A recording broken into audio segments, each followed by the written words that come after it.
Hello,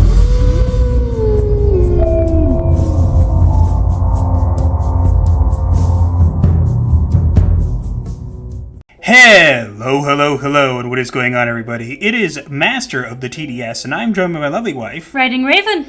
And we're back for another episode of Psycho-Synopsis. Indeed. The segment where we summarize all the Psycho for you. Just a scattering of topics throughout the week, all summarized into a neat little package for you to enjoy and consume at your leisure. You're welcome. We're making some slight tweaks to the thumbnail, as well as there's some different new overlays in this video for merch and other things like that, so do let us know what you think of that in the comments below. Indeed. We're interested to hear feedback on that. Personally, we love them. Well, that's a given. With that said, we got a bunch of topics to discuss today, so without further ado, let's bring in our first client, The Last of Us TV show. How did you get infected? I got some gender fluid on me. Bella Ramsey, the current lead on HBO's The Last of Us as Ellie, recently claimed her gender has always been very fluid. Why? And what annoyed me about this, now look, what you want to do with your gender or whatever, that's your problem, your business. I really don't care. Agreed. But why is this news? And why is it relevant? It's not. Really? I mean, if they're trying to market it that way, then yay? But it never works when you do that. Yeah, which they know, they don't really want to normalize this stuff. They want to market off of it. So that's why they do this. Now, the marketing doesn't work, but they know what they're doing in regards to not normalizing it. I remember a time where we could watch movies and TV shows and whatever, and I didn't really care even who was starring in them. Mm-hmm. Like, maybe I knew an actor or two here and there, but I definitely didn't know their preferences in the bedroom or what they identify as. I didn't care. They were playing a part in a movie. That's what I was interested in and investing in. Personally, I believe that sane people don't care what other people do in their bedrooms. I agree with you. And I think that it's just become this normal thing to talk about, but at the same time, they're not normalizing it. Normalizing something means that you don't talk about it. You just do it. Pointing these things out, people are like, well, it's important. No, it's not. You don't hear people talking about what they do in the bedroom as a normal thing. Now, there are some TV shows and movies that do this as a normal thing, and that's fine. But the point is, you don't hear people doing this as a normal thing because it's not supposed to be a normal thing. And even if it was, this is the completely opposite way of normalizing anything. Yeah, what he said. So, I mean, I'll be honest, I've heard good things about the HBO The Last of Us. Apparently, from what we have heard, the first episode was actually very decent. I still think that this person looks nothing like Ellie, though. Maybe, but I will say, like the worst I've heard about this show is that it's kind of, like, mediocre. And maybe a little dragged out. That's what I've heard. Again, that's the worst I've heard. So, I've heard great things, and I've heard, the worst I've heard is it's kind of dragged out, as you said, or it's a little bit too long, or it's just kind of contrived. And I guess that's fair. And also, the spores were birthed from climate change? No, apparently the headline was misleading. Oh. Apparently, first off, they got rid of spores completely. Oh, yeah. And second, what they said was the change in the temperature allowed these creatures to be born and to thrive, which I think is stupid. Mm-hmm. But it's not that climate change caused this. It created a opportunity for this. I don't see the difference in that sentencing. But that's just me. Either way, they still put climate change in there somehow. This whole thing is stupid. And there's no reason to make an article on it. I mean, even making a comment in passing on it is kind of weird. Mm-hmm. But having, like, a whole article about it was kind of just like, huh? Just why? What was the purpose? I guess it was trying to market it. I don't think it's going to work for you. Not at all. Shall we move on? And next up we have Tron. It's Morbin time! Is that joke ever gonna end? It was killed when Jared Leto did whatever he did with it, but whatever. Fair enough. A new installment of Tron is coming back online. Disney is in early negotiations to set Joachim Rønning to direct Jared Leto in Tron Ares. I've still never seen the first Tron movie, but I did see Tron Legacy, and I thought it was good. Now, I know people are going to be angrily typing in the comments because she hasn't seen Tron, and I have, and yes, it's on our ever-growing list of things we need to catch up on. Mm-hmm. But, I liked Tron Legacy. Again, I'm not saying it was an amazing movie. It wasn't a terrible movie either. Now it's Disney. Mm-hmm. At the time, I really liked it, and I thought there was a lot we could, take away and use from it. And then they kind of just dropped it for MCU and Star Wars and stuff like that, so we weren't even sure we were going to get another one. Yeah. There is so much that they can do in that universe. Yes, and that's what I'm interested in, but also a little bit terrified about, because I'm interested in the ideas of what they could do with it. I'm concerned that, for example, bringing in Jared Leto, a lot of people don't really like him after Morbius, and that's fine. I think he could be used correctly. He could be played off in a good way, but at the same time, I also understand where people are coming from. Mm-hmm. Again, keep in mind, it's current day Disney, and back when Tron Legacy came out, Disney was only kind of just starting to ramp up their not-so-secret gay agenda, which, again, their words, not mine. I don't remember any of that stuff in the Tron Legacy movie, though. Exactly. That's what I'm saying, is that there wasn't any of that in Tron Legacy. My concern is that they will bring it into a new Tron to try and market it and be diverse and inclusive. Oh, yeah. And that's my worry, is if they prioritize that, we're going to get garbage.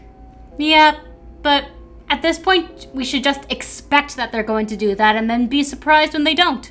I might as well download malware, because at least then I know what I'm getting. I guess. Look, I'm not saying this can't be good, and I'm not saying this can't be bad.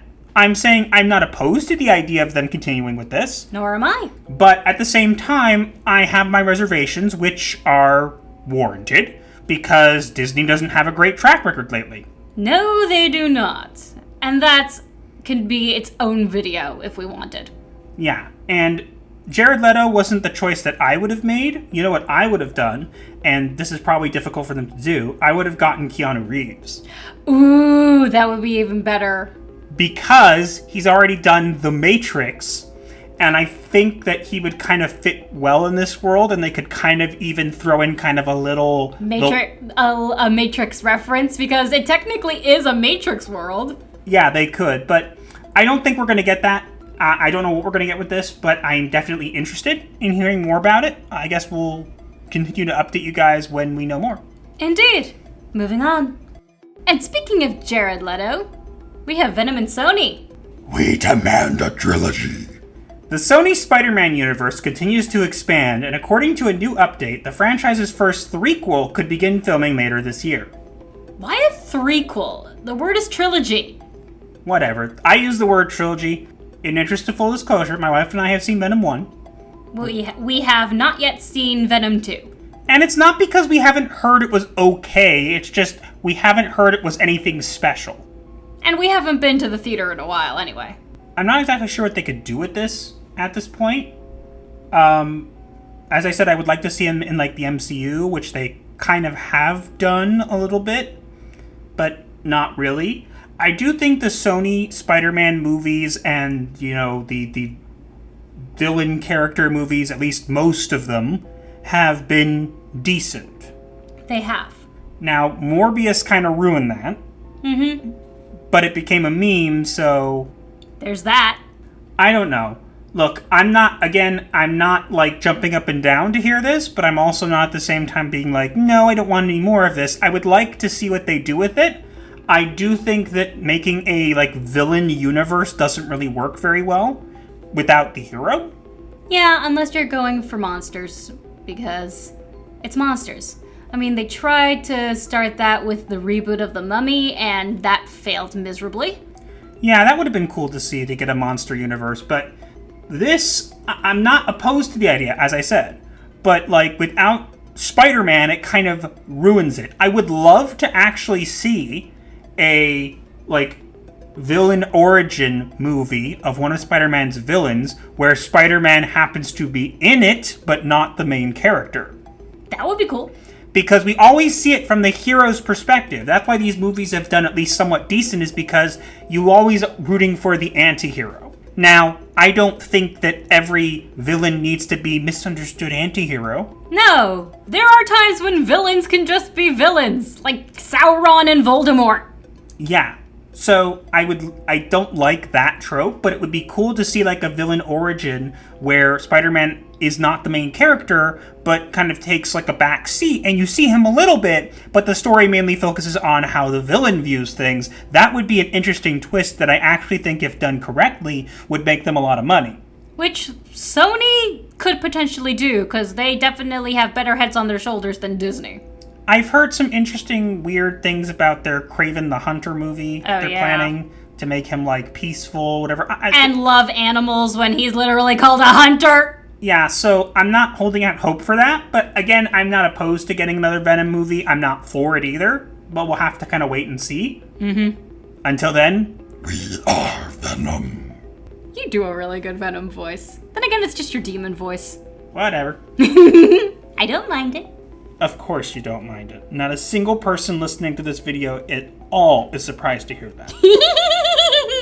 Behave. Okay. Moving on. And next up we have The Mandalorian. Please just let me die already. I told you to do that in the squeaky voice. No. Oh, come on. No one's heard your squeaky voice. Please just let me die already. Much better. The Walt Disney Company and Lucasfilm released their latest trailer for The Mandalorian Season 3, and it is another piece of evidence that all roads lead to the sequel trilogy. Unfortunately. As you guys know, I'm kind of apathetic to Star Wars, just like I am about Doctor Who. Yeah. Now, I did watch Season 1 of The Mandalorian because of Gina Carano, and I actually did very much enjoy it. We both did. I didn't watch Season 2 because of everything that went down after that. And I have really no interest in watching this either. Now, I know some people are very excited for this, and to be fair, it is the most Star Wars thing that they've done. Very true. But just because it's the cherry on top of a crap sundae, the cherry on top might taste good, but the rest of it is built up on crap. Yeah, it's crap. Crap is disgusting. I'm not interested in this. I think Baby Yoda is overused, or Grogu. And I think that I was more interested when they had Luke take him away. And then they made the Book of Boba Fett basically Mandalorian light. And now they're saying like he's going back to Mandalore. And I'm sure the effects will be very good. And I'm sure it will look very visually appealing. But that's not enough to get me to tune in. And I didn't watch Season 2. I have no interest in Season 3, and that doesn't mean I wish anybody who wants to watch it ill will. I think that if they like it, that's cool. Yeah, but there is definitely evidence in the trailer that it is going to lead into the sequel trilogy. For example, we saw little Babu freaks. I don't know. I just think, like, again, it may not be a direct connection, but we all know that it's leading there. Mm-hmm. And I'm just not interested in that kind of storyline. I know some people are, and if you are, you're more than welcome to like it and enjoy it however you want. I'm just not interested. I'm not going to watch it. But I also think that it's time for Baby Yoda to kind of be put on the back burner. Yeah. The show's called The Mandalorian, not The Baby Yoda. Yeah. And if they have live action Ahsoka in this one, someone please make her head tails longer. It bothers me so much that her live action version has her teenage length head tails. I mean, come on. They did the full length head tails for Shakti in the Attack of the Clones. It bothers me. I don't really care, honestly, at this point. I get where you're coming from, but I just don't care. I just think that all the stuff that they're putting out, the fact that Star Wars has gone from being a movie franchise to a TV show franchise is just kind of ridiculous. And the amount of people who tuned in for Andor was very telling. But some people thought Andor was decent. I'm not saying that it wasn't decent. I'm saying the amount of people who tuned into it was very telling. Because even though it was probably one of the best shows that they said that was Star Wars related, nobody watched it. Fair point. And the viewing numbers don't lie. Moving on. And next we have, speaking of Disney, Indiana Jones 5. How did you get them to do this? I just told them I hated snakes. That was one of your best jokes yet.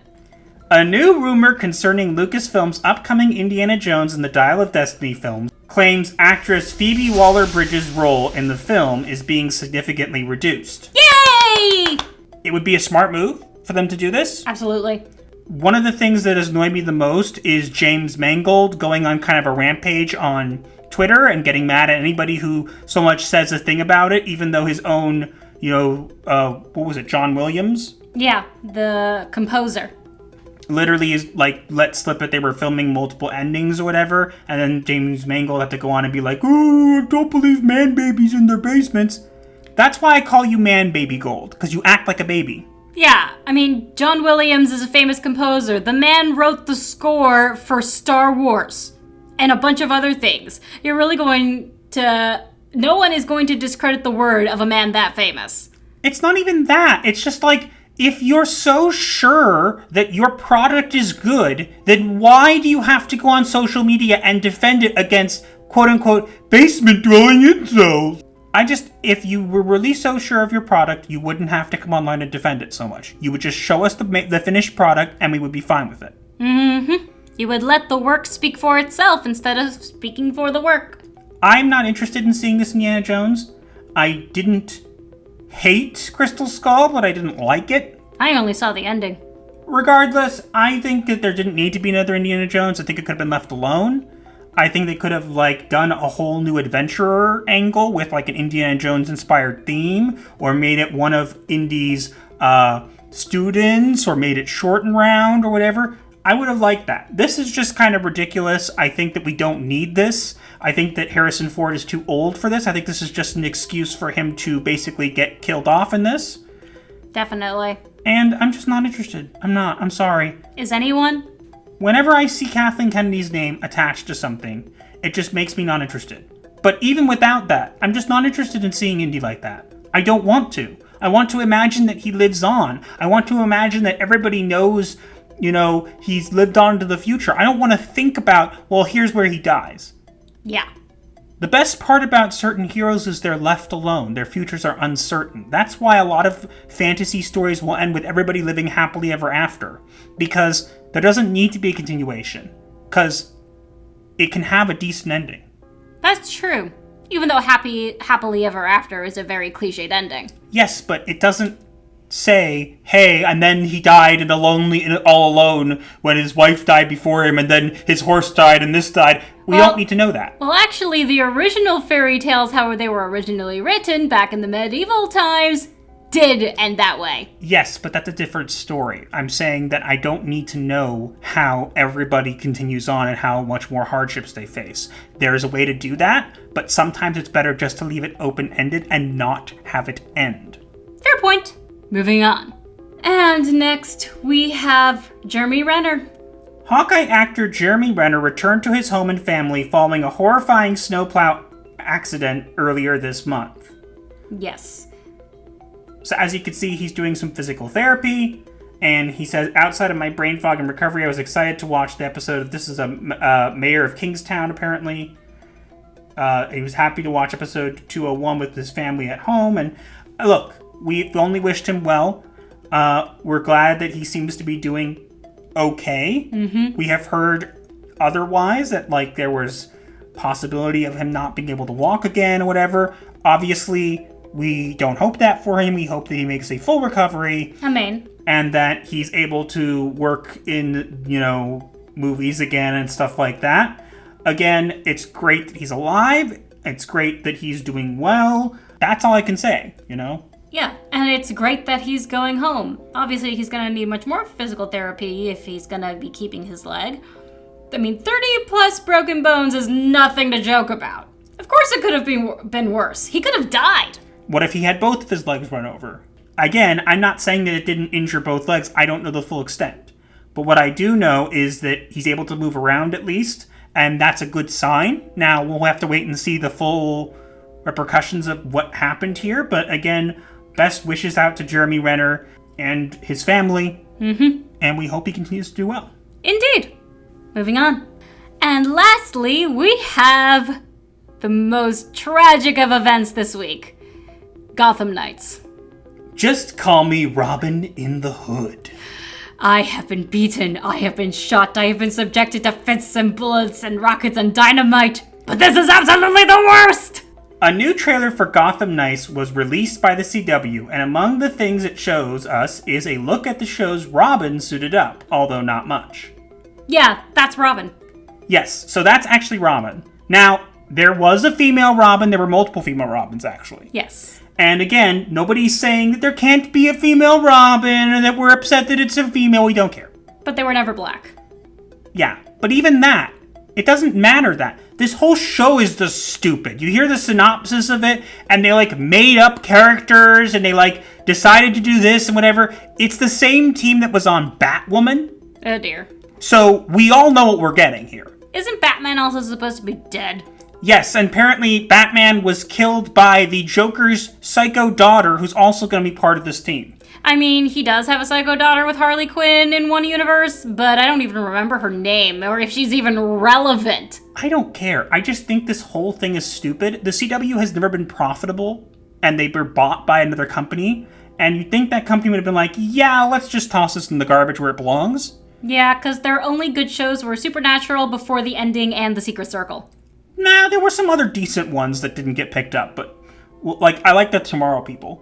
Oh, yeah, that's true. That was a good one. And the first season of Riverdale was decent, even if it was a comedy comic book turned teen drama. I just think that this whole make these trash shows and race swap and gender swap and all this for inclusivity and diversity poop is stupid.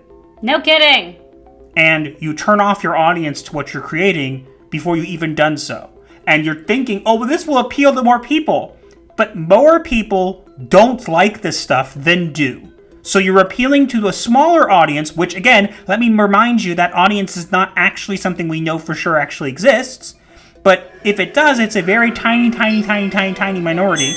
And the majority of people, you're basically giving them the finger and saying, we don't care about your mythos, we don't care about whatever, we're just going to do whatever we want with it because we know better than you.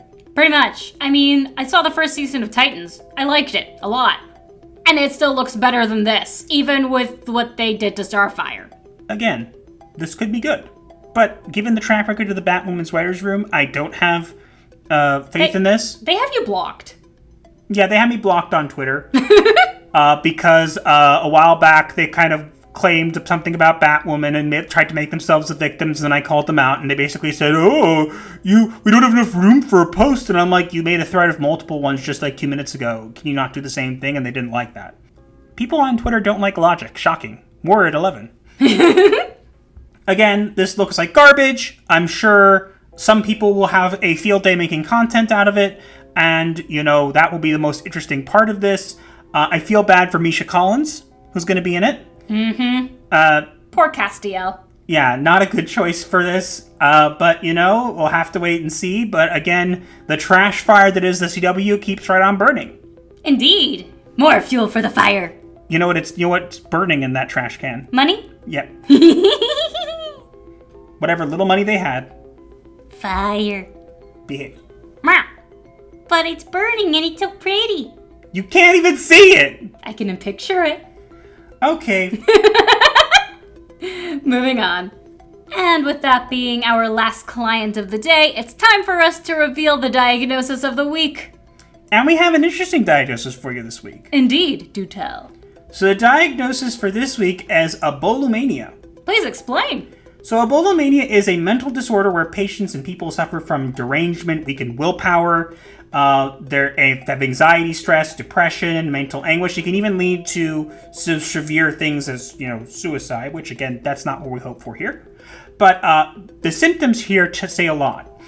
They don't take responsibility for their actions. They're easily hurt by criticism. They need to focus on they need people to agree with them to feel justified in their behavior. They get upset when things end. They focus on fears of being abandoned, and they can't disagree with people. And that sounds like a lot of the people we get in Hollywood these days. These people who literally cannot say anything that doesn't without being supported. If someone doesn't support their narrative, they have to lash out and attack.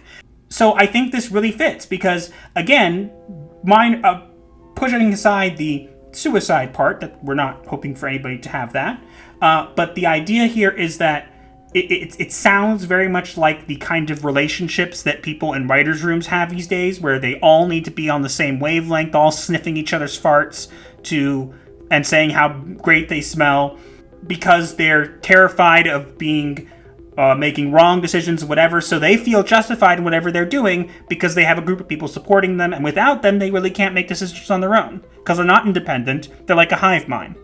The best way I can think of to describe Hollywood, and that's why I think this is a great diagnosis for this week. I completely agree.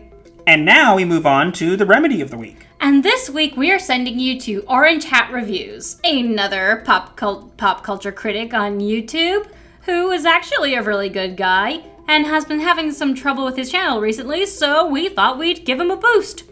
Yeah, Orange Hat Reviews is a great guy. He's never been mean to me or my wife. He's always been a very good sport. He does some great coverage. YouTube seems to have it out for him a bit, and I do feel bad for him because of that, because I know how that feels like, as you know, we both know how it feels like. Oh, indeed. So we wanted to kind of do him a solid and give him a shout out. Hopefully some of you guys can go over there and check out some of his great content that he has, and hopefully that will raise his spirits a bit, because I know that YouTube's been coming down hard on him lately, and I know that he could use our support, and he makes some great content. Indeed. So grab your popcorn, head on over there, and let him know that Gothic Therapy referred you. Indeed. But that is all we have for today. Let us know what you think in the comments below, and also make sure to like, share, comment, and subscribe with notifications on so you do not miss your weekly therapy session. Or you will be charged. But remember, when you do subscribe, your first session is free, so smash those buttons like they're bad kitties. And do consider joining us at the Dusk, Midnight, or Dawn level. We would appreciate it quite a lot. You can also find links to all of our socials in the description below, as well as links to our merch store and our Discord server known as The Clinic. Be sure to check them out. But yeah, that's all we have for this week, and we will see you guys in the next one. Gothic Therapy, out.